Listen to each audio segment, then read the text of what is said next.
I would like you to introduce you to uh, Rev B, as she is well known. And Barbara and I have been talking a couple times throughout the week. And here's some information about her: an ordained Unity minister and ordained CSL minister. I don't know why when you go to one, you don't get ordained automatically in the other. I don't, it does, it's, maybe you'll tell us about that. And to learn more about her, you can visit her website, which I am in right now. And there's some really wonderful stuff here. Her greatest passion is creating an environment of acceptance, compassion, kindness, and respect for everyone. She facilitates women's groups, spirits groups, healing circles, and is the founder and spiritual director of the Center for Spiritual Living on the Lake in Toronto. Yes, yes. And there's, you know, all kinds of awards and other things to take a look at on her website. So Rev B, welcome back. It is great to have you here, and take it away. Such a great message of never giving up. And the talk today is faith, hope, and love, or hope, faith, and love, I think is what I said. But the idea of this is a little glitch in the system there. So the message about hope, faith, and love is, you know, when we look at the world around us, sometimes we can get caught up in the struggles that we see, the shootings that happened last week in the US, you know, can cause us to fear who we are or what it is we bring, or should we really stand in our full strength and power, or should we shrink back and play small to stay safe? And I really believe that each and every one of us is created unique and special. And when I think of faith, hope, and love, this is the first Sunday of Advent. And Advent is about, you know, that energy, that coming Christ consciousness. And I say it's here and now. It's not coming, it is here. That the Savior we're waiting for is right within us. That as we acknowledge that and recognize that and stand in that truth, we can be seen in the world as who we are, as who we choose to be, to live in the manner that we choose to live. And I think that's what's really important. The idea of hope, you know, when we look at the news all the time, it has a way of perpetuating an idea in a way that can be quite destructive. And in talking to Jeff last week, we were talking about the fact that the news cycle being a 24-hour cycle, it repeats and repeats and repeats and repeats. One story gets told numerous times in an hour sometimes. And we see those images and they imprint on the mind. And the mind is a fascinating thing because it looks at that and can take it in as a multitude of events, as opposed to one event repeated. And I shared how I felt during 9/11, watching that news cycle over and over again, and how it really created a sense of hopelessness, and that had to be shifted and moved. So everything that's going on in the world is going on by, and it's created by people just like you and I. And so we want to take a look at where we live and how we live and what it is that we choose to be and bring and have in the world today. And so for me, when I think of that consciousness of the Christ, it's a here and now reality. It's within me. And if I can shut out some of the news, some of the pain out here, not to bury my head in the sand, but to acknowledge that an event occurred. Now what? And as I stand in my own sense of power, when I allow that Christ consciousness, that sense of hope and faith, that there's something much bigger being revealed, and that the importance of me really engaging in life is the most important thing that I can do. This afternoon, I'm speaking at an event here in Toronto that honors the lives that were lost last weekend in Colorado Springs.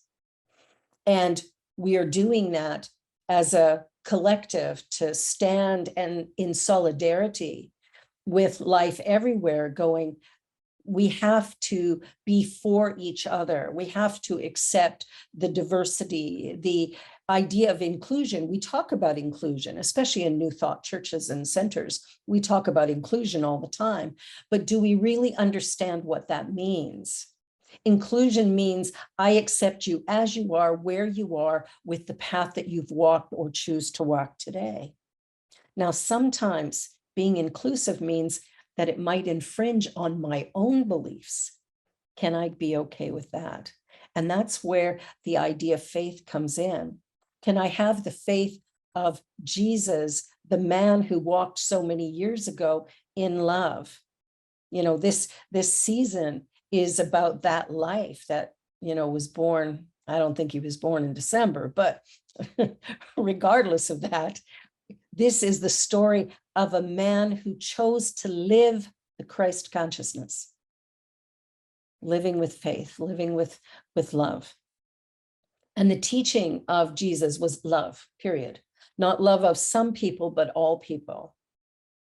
Love of every aspect of this beingness, being with people who had leprosy.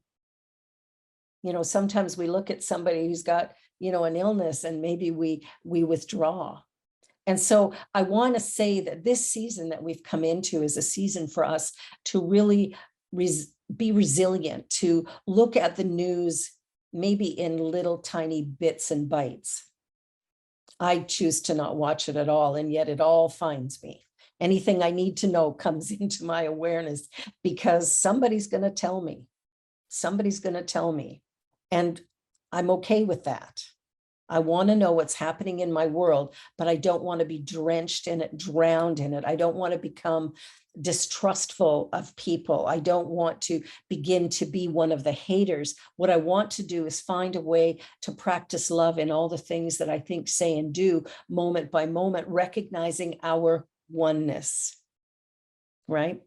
The name of your center, the Center for Universal Oneness. What does that really mean? And can I live in that? Can I honor the fact that I am one with every life that was touched? Can I honor the fact that I am one with the person who held the gun?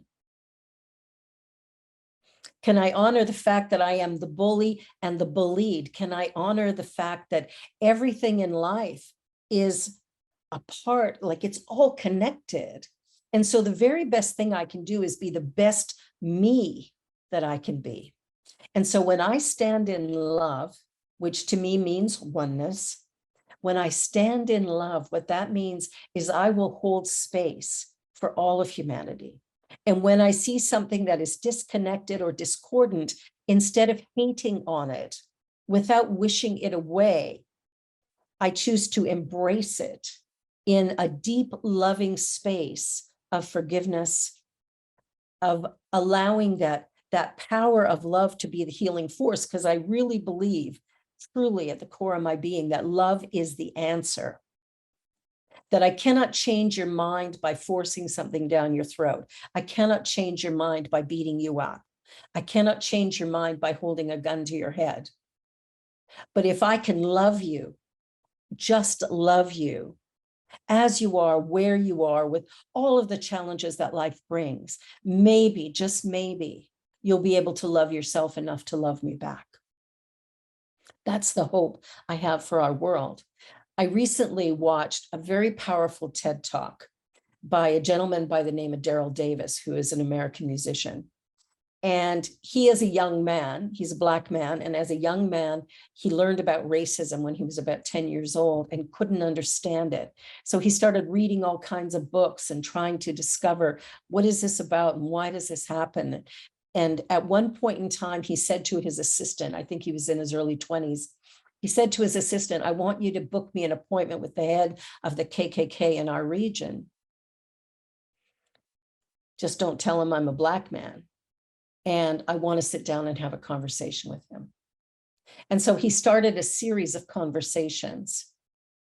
They met that first time in a motel room. And there was, you know, the guy came with his bodyguard, but they sat down and they had a conversation. And of course, they disagreed on probably every point. However, they had a conversation. a respectful conversation that led to a second conversation and a third and a fourth, and dinners together. And if you want to look up this TED Talk, you can find it on YouTube, about the Black man who attends KKK rallies. The transformation that occurred because of a respectful conversation, to me, is one of the most illuminating things I've ever heard. And it's the power of love to acknowledge who we are and where we are, the power of love to go, I don't understand you. I don't believe what you believe, but I am willing to sit with you. I'm willing to hear what you have to say. And I'm willing to share with you what I believe to be true. And we can respectfully choose to disagree with one another. There's a power in that that goes so far beyond what our conditioning would suggest, because we've got this idea that we've got to fight. We have to fight for our rights, fight for equality, fight for the ideas of diversity and inclusion. I don't believe that. I think that we have to breathe into who we are. In my center, our vision statement is transforming humanity through the emergence of the sacred, authentic self. And what that means to me is that if I can show up as I am without apology, that if I can love myself the way I was created, and then live from that highest truth, moment by moment, day by day, that in and of itself is going to create a change in the world. That each person who can do that without fear. And of course, when we see, somebody going into a Walmart and shooting up a group of people, or we see somebody going into a nightclub and killing a bunch of people, it instills fear in us. When we see planes crash into towers, that instills fear in us.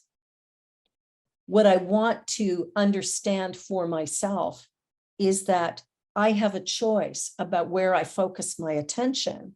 Do I focus on hope and faith? Do I focus on love? Or do I focus on the moments of pain and suffering?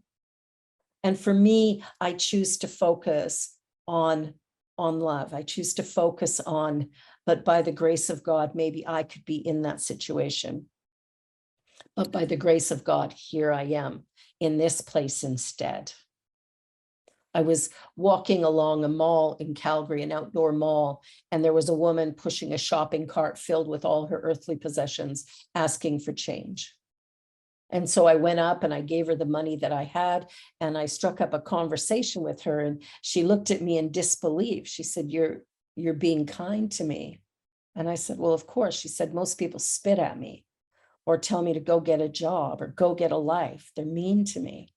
And I just looked at her and I said, but by the grace of God, I'm not living your life. Because I could be. It could happen. We don't know what tomorrow brings. We have no idea. But to be kind and compassionate in each moment doesn't require a bunch of money. It doesn't even require a lot of time. It's simply being kind. It's being willing to show up in an energy that builds possibilities for friendship, for beauty, for love to be realized, to instill hope when we see the goodness around us rather than the despair. And when we see despair, not to shy away from it, but to look at it and go, let me shine some love and some light here as well. I can be a beacon of light and hope in the world, or I can be part of the problem. I can be fearful and run away or hide in my home, or I can stand for what I believe is right. I was talking to my daughter who's 17, and she rides the subway to and from school every day. And we were talking about inclusiveness. And she said, well, when I choose to sit down beside somebody on the subway, or somebody chooses to sit beside me, I believe it's important.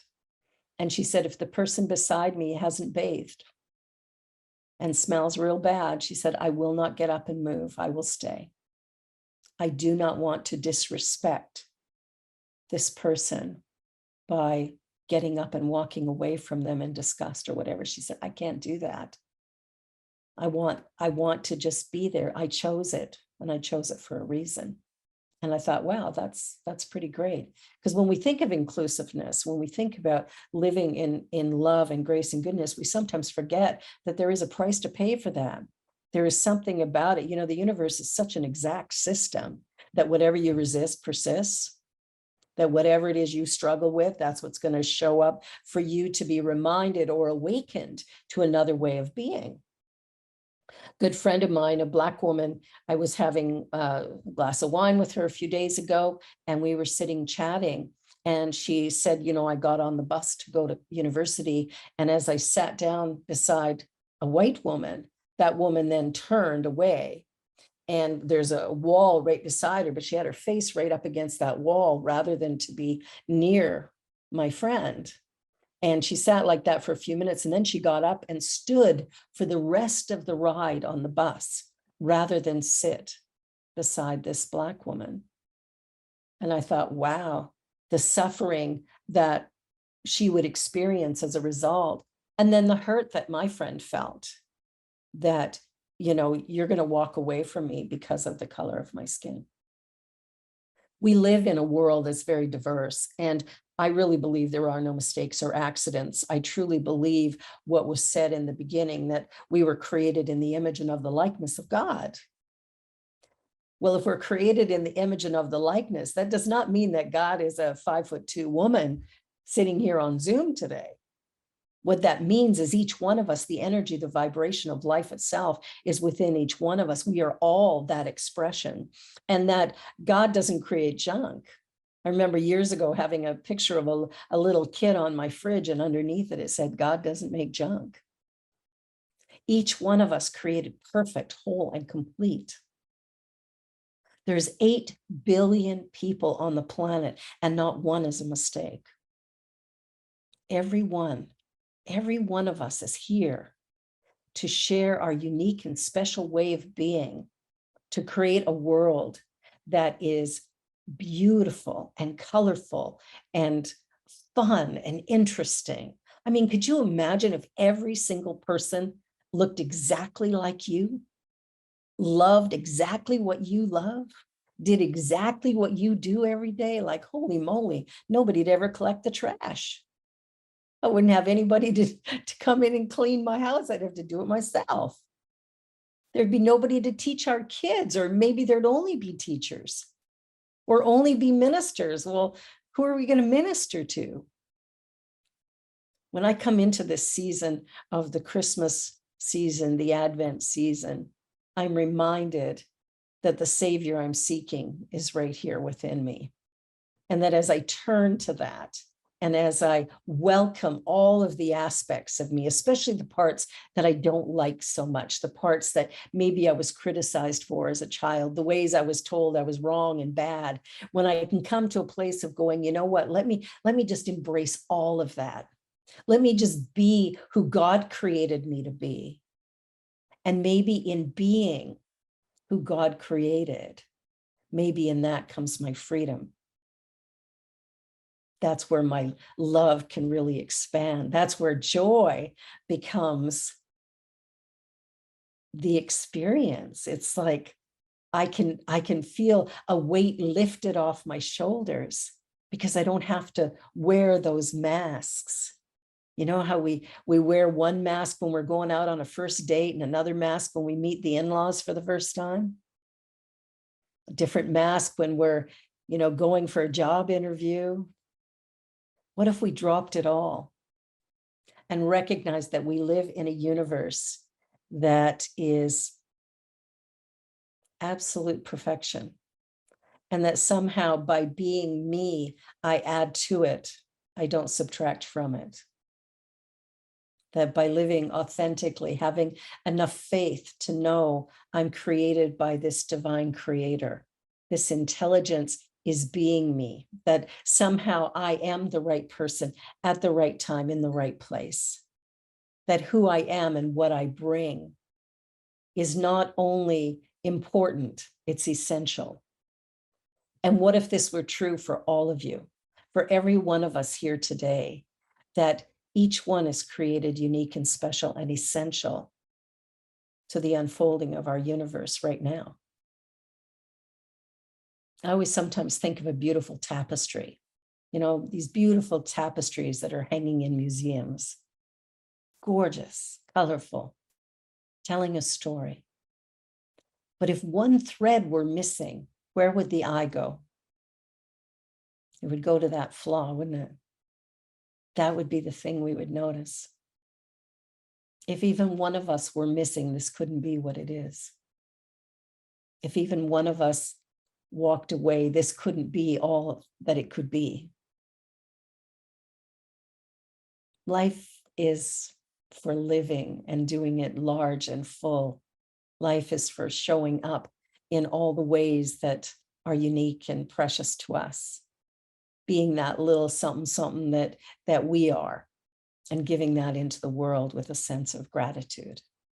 And as we come through this Thanksgiving for you, mine was last month, but this weekend of Thanksgiving, I had an opportunity to attend an American Thanksgiving dinner Friday night, not Thursday, but Friday night.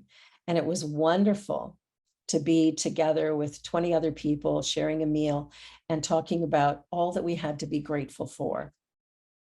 And I'm grateful to be alive. I'm grateful to be a mother, a grandmother. I'm grateful to be here with you. I'm grateful that I can be a minister as a woman, because there are many religions today who still would not accept that.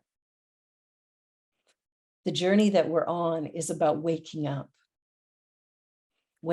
shedding the stories of the past, the messages we might have received as children, shedding all of that and living in faith that I am created in the image and likeness of God. Therefore, I am now and have always been perfect, whole, and complete, unique and special, a required piece of the universal puzzle, part of the universal oneness. And I choose to love that. Please join with me in a meditation. I invite you to just close your eyes if you're comfortable and just take a deep breath in.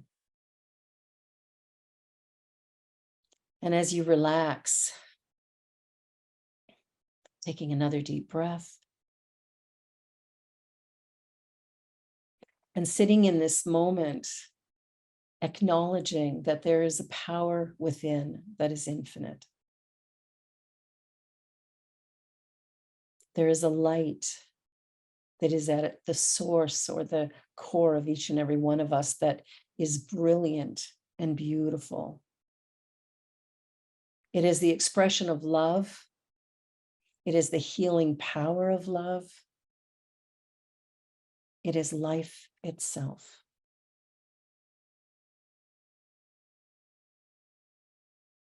And as I relax into it and I'm filled and fueled by it, what I know in this moment is that there are no mistakes or accidents, that God is in the house, that this universal principle, this idea of oneness possibility, this divine essence, this first cause of all things is fully present here and now. And it's present as love, as peace. And so I'm filled with hope. I have absolute faith in life. And I know that regardless of current circumstances, world events, what I know is that there is an energy of awakening that is occurring, that is expanding consciousness at every level. And that's something beautiful. Something gorgeous is coming from it. Not someday, but right now. Right now, I choose to see it, to believe it, to allow it. I choose to embrace the idea of this oneness. And so I see it moment by moment and day by day. And I'm lifted by it and I'm excited by it. And I look at world events and I know that changing the outcome comes from within me by changing my own set of fears and beliefs and doubts and worries, and embracing instead this power of faith, this understanding of oneness, the infinite blessing of the consciousness of love, the consciousness of the Christ.